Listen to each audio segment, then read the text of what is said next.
A well-regulated militia being necessary to the security of a free state, the right of the people to keep and bear arms shall not be infringed. Welcome to another edition of Bearing Arms, Cam and Company. My name is Cam Edwards. I'm so glad you joined us on the program today.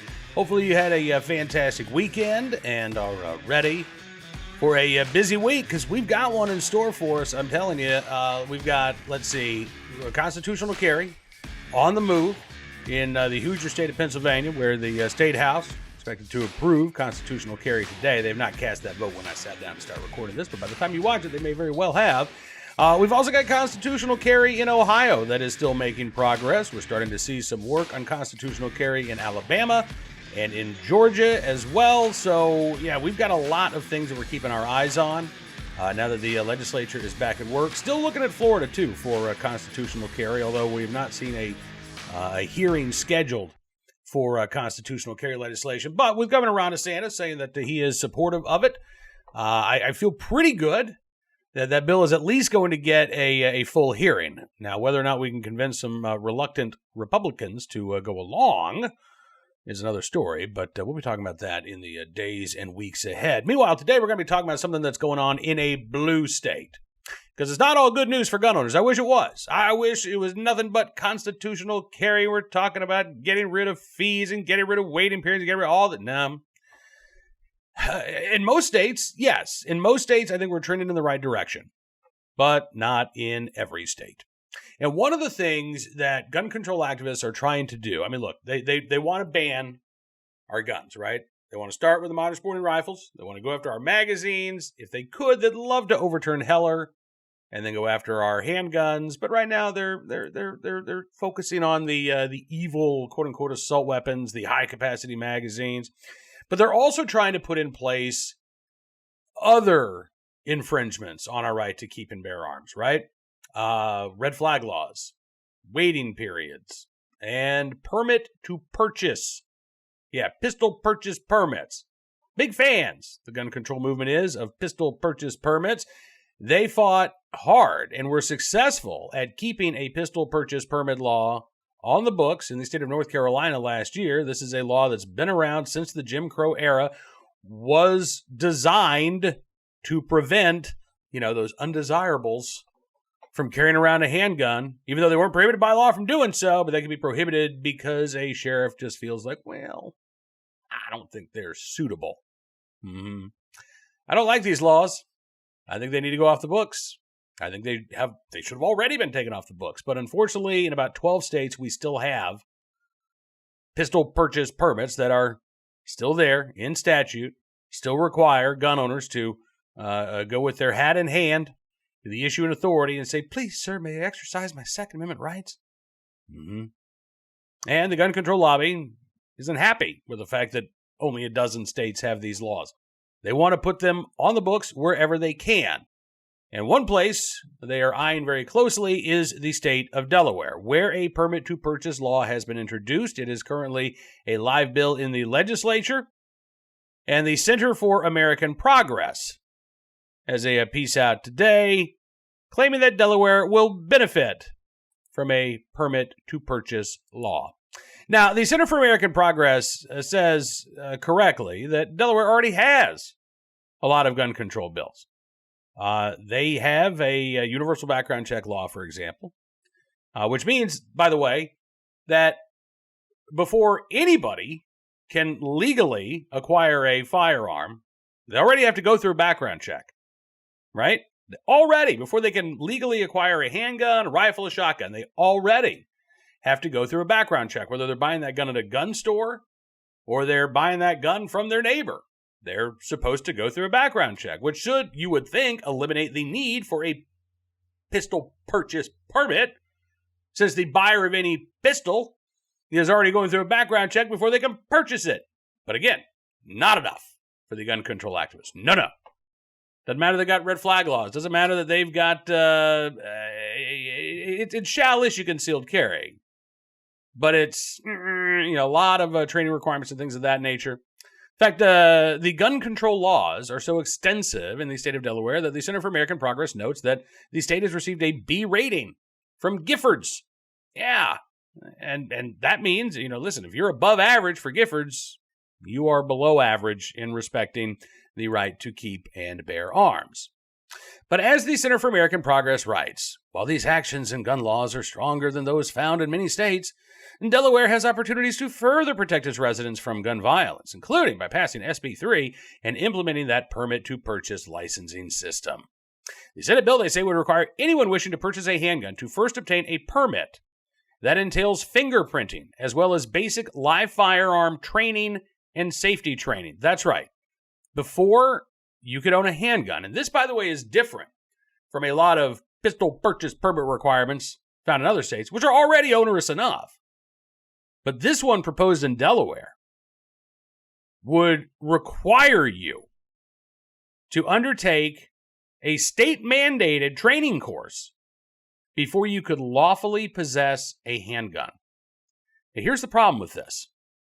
Beyond the obvious constitutional concerns, our Second Amendment doesn't say, a well-regulated militia being necessary to the security of a free state, the right of the people to keep and bear arms shall not be infringed, but you can place all of these sorts of training requirements on people before they can exercise their rights. No, we don't require people to get a bachelor's in English before they can exercise their First Amendment rights. We don't even require them to take a class on how to write an effective letter to the newspaper. You start with your right of free speech. You start with your freedom to worship as you please. You start with your ability to petition your government for a redress of your grievances. And you start your life in this country with the position that you have the right to keep and bear arms. Now, you can lose that right. You commit a violent crime, that right can be taken from you. You're adjudicated mentally defective, that right can be taken from you. I believe personally that there should be a process by which you can have those rights restored. But you start with your rights intact. And this Delaware proposal would flip that on its head. You wouldn't have a right to keep or bear arms. It would be a privilege to be doled out by the state of Delaware after you satisfied their demands. Now, again, this is passed out of the Delaware State Senate. It has passed through the House Judiciary Committee. And it could become law if it is passed by the Delaware House and signed by the governor before this session ends on June 30th of this year. Now, the Center for American Progress says, while Delaware has taken steps to prevent gun violence in the state, more significant prevention initiatives are needed, including better implementation around existing policies. These actions, they write, should continue with the passage and effective implementation of the permit to purchase law in SB 3. Again, a quote-unquote effective implementation of this bill, if it were to become law, would deprive untold residents of their right to keep and bear arms. We're already seeing this around the country. You know, in the state of Illinois, there are thousands of people who have been waiting for months on end before the state issues them their required firearm owner identification card before they can keep a gun in their home. They're waiting 6, 7, 8, 9, 10, 11, 12, sometimes more than a year for their concealed carry license after they've applied. And while they are twiddling their thumbs in that bureaucratic limbo, their rights are being denied to them. Recently ran across another case. I mean, look, we've seen lawsuits filed in Philadelphia over the closing of the pistol permit units. Ran across another situation, I believe. Oh, yeah, I know where it is. Marion County, Indianapolis.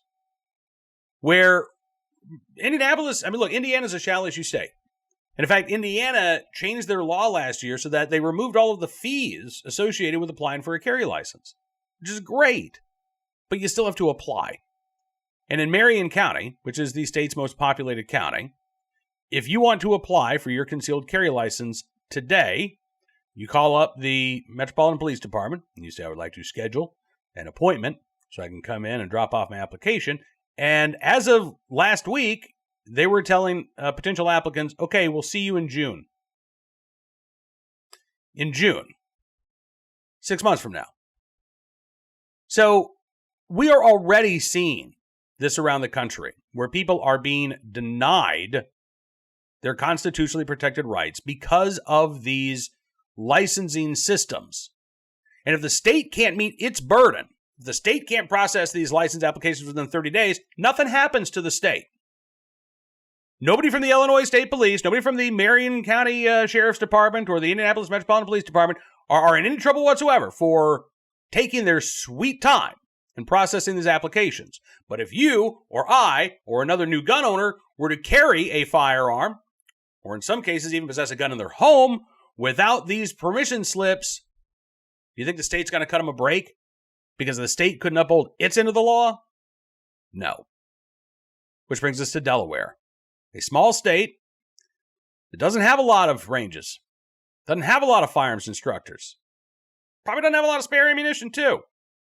And yet, under this proposal, before you could own a handgun, before you could even keep one in your house, before you could buy one at a store, you would have to undergo a mandatory training session. I believe it's an 8-hour training session. It might be 16. So you'd have to find a range that's open, that's going to be able to offer, a class that you can take that isn't already full, right? Then you're going to have to find the ammo for your live fire training exercises before you can own a gun. Again, how's that going to work in the state of Delaware? And by the way, are people grandfathered in? Are existing gun owners grandfathered in? Because of all of the people who already own guns are grandfathered in, doesn't that suggest that maybe you don't need this in order to exercise your Second Amendment rights? I'm getting a little frustrated here, as you can tell, because this is such a bad bill. This isn't going to improve public safety. No violent criminal is going to say, well, gee, I was going to carry a gun around, but now I got to do it and I can't get my training. So then what am I going to do? I guess I'm just not going to carry. That's not going to happen. The people who are going to be impacted by this are the law-abiding, responsible residents of Delaware who would like to be able to protect themselves. They need to be able to protect their family. And the state is once again put in what is supposed to be a nearly impenetrable barrier between these residents and their constitutionally protected rights. So the Center for American Progress says Delaware needs to pass SB 3. No way. In fact, if Delaware passes SB 3 between now and June 30th, these lawmakers will have clearly demonstrated the contempt they have not only for our right to keep and bear arms, but for the good people there in Delaware, living in not-so-great neighborhoods, who would like to be able to protect themselves and their loved ones by exercising their Second Amendment rights. We'll keep you up to date on what's going on with this bill, but if you are a Delaware gun owner, I would strongly encourage you to reach out to your House member and urge them to reject Senate Bill 3 and stand firm in support of your civil rights. Now, let's turn our attention to today's armed citizen story, our good deed of the day, and our recidivist report. We will start there. We've been talking a lot about juvenile justice and the problem of the juvenile justice system. Well, here you go. Florida teenager accused of shooting a man in the face was on probation from a home invasion, and he committed when he was just 13 years of age. Yep, this comes from WBTW in Deltona, Florida. The 15-year-old, one of two teens, arrested for shooting a man in the face and then stealing his car. This was initially reported last Thursday about 6:15 in the afternoon, after a man was hit by a car in Deltona, Florida. When deputies arrived, they learned that the 18-year-old victim was actually shot in the face. He was still able to walk and speak. He said he was shot, his car was stolen, taken to a hospital for treatment. He is expected to recover. K-9 deputy tracked one of the suspects down to a backyard, 15-year-old wearing socks but no shoes, a pair of slippers, found at the scene of the crime. Further investigation found that the teen was on probation for an armed home invasion he committed when he was 13 years old, alongside another 13-year-old. Police said the teens, who are now 15 years of age, were trying to buy drugs from the 18-year-old victim when a fight broke out. Deputies say one of the teens shot the man before stealing his car. Now these 15-year-olds face charges for attempted felony murder, aggravated battery with a deadly weapon, carjacking with a firearm, using a firearm during the commission of a felony, as well as violation of juvenile probation. Sheriff also says, by the way, that one suspect charged with burglary assault in 2018 when he was just 12 years old. The other said to have been arrested for allegedly robbing another child of his shoes at knife point in September of 2019. So, you think we need another gun control law? I mean, it's already illegal in Florida for anybody under the age of 18 to purchase a firearm. So do we need another gun control law? Or do we maybe need to talk about what's going on in our juvenile justice system? And I firmly believe that the goal, not only, frankly, of the juvenile justice system, but of the adult justice system, the goal should be to ensure that these individuals don't come back. Incarceration is important, particularly for those violent offenders who cannot be out in the general public, who pose a risk to the general public and perhaps even to themselves. But I'm not adverse to the idea of rehabilitation, particularly, again, when it comes to young offenders. That is supposed to be the primary concern of the juvenile justice system. And yet, it is clear when you look at the crime reports we're seeing across the country that our juvenile justice system is failing to rehabilitate these young offenders. The recidivism rate is going in the wrong direction. And I would argue that as much as we might not want to put a 12 or 13-year-old in juvenile detention facilities, we also don't want them to be shooting people in the face and then stealing their car, right? I mean, neither one of those situations is ideal, but I would prefer to go with the situation that hopefully allows for that youthful offender to be rehabilitated rather than just receive a slap on the wrist and be sent to the streets because we believe somehow that putting them in a facility is going to be worse for them and for the general public. I just don't see it that way. Doesn't mean that the juvenile justice system doesn't need reform. Doesn't mean that the criminal justice system doesn't need reform for that matter. But again, there are better ways to go about it than what we're doing here. Today's armed citizen story from CWB Chicago, where they report that a robber and a clerk exchanged gunfire during a store holdup in the River North neighborhood over the weekend. According to CWB Chicago, cops responded to calls of shots fired about 1:50 in the afternoon on Sunday.